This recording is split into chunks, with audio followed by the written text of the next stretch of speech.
Boleh. 3. Right, Farah, I have one more question for you. And the question goes like this. How would you describe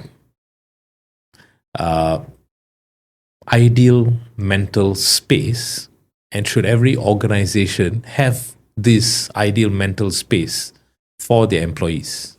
Okay, a very good question. And I think for every organization to have their own mental space, it would be great. It will be a start to combat all these numbers of depression, suicidal that has been going from here up to here until today. Yeah. So to have a ideal mental space, perhaps every company can have like a small winding area. Yeah. Like now we see in Sunway Putra has this place for autism kids. Yeah, they have a small room. Okay. So if every organization can just have like a room like that, it will be really great. Or I've seen companies like banking where I went for one training, they have like a space just for their worker to just do whatever they need to, like shout, scream, or anything, but it's soundproof. Wow, Yeah. nice. Yeah, in Malaysia. Wow. That's So- actually so, very good. That's a yeah. very good way of relieving stress and So stress they release, have like right? a transparent box whereby they can go in or do a call or shout, scream, whatever. Sing or whatever. Yeah, sing whatever whatever. that helps them to release stress. Exactly. It's So amazing. they'll be having time off, something like that. Yeah. And now, if I'm not mistaken, recently I read that overseas are doing prescription of going for holiday when there is a bit when the stress has gone high, yeah, because everything starts from stress and then it That's goes to right. mental health. That's So right. from here, how do you manage? Nice. Yeah, so if nice. every organization can give a space just for that winding down, it'll be perfect. Nice, Yeah. nice. One last question, Farah, before we wrap up. In today's corporate world, there are a lot of companies that, especially during this year end, would like to actually roll out their team building activities and programs, right? So, what would your advice be for these corporate companies that are planning for their team buildings? Okay, what would your advice be if they were to organize a team building? Would you, or what would your recommendations be for them? Would you recommend them to incorporate mental health related topics and emotional intelligence related topics into the team building? And do you think that's an effective way to run these programs? Definitely a very effective way.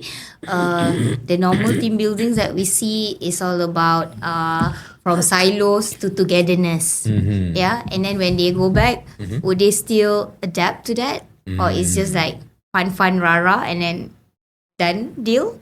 Yeah, but by having all this mental health awareness, creating support system within their own group, because normally team building you'll be given into groups, correct? That's right. So that group itself, in my point of view, team building part, they can have the same support system to support them throughout the following year, especially end year is ending.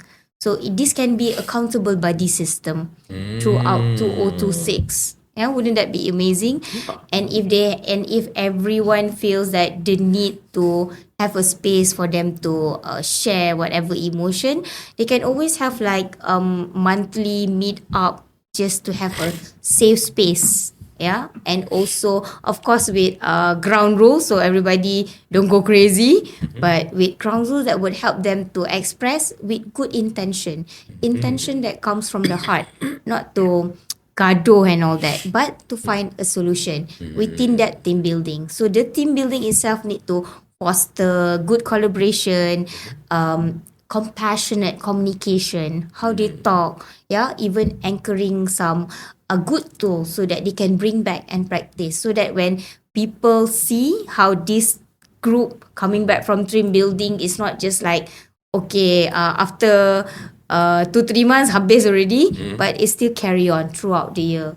So the rest will feel like, it's a very good, impactful thing that you see results. Yeah. So yeah, support system again for mental health awareness and compassionate communication. All right. Thank you so much, Miss Farah.